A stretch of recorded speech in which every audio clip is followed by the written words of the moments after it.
Hello বন্ধুরা, আমাদের এই সেই নসির মেলা। আজকে আমাদের নসির মেলা চলতেছে। আপনারা কেউ আসতে চাইলে চলে আসতে পারেন। এই আর কিছুক্ষণের ভিতরে হাজার হাজার লোক চলে আসবে।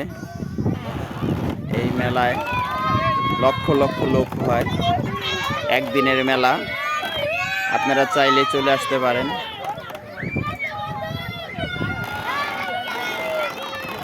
দেখেন কত সুন্দর দৃশ্য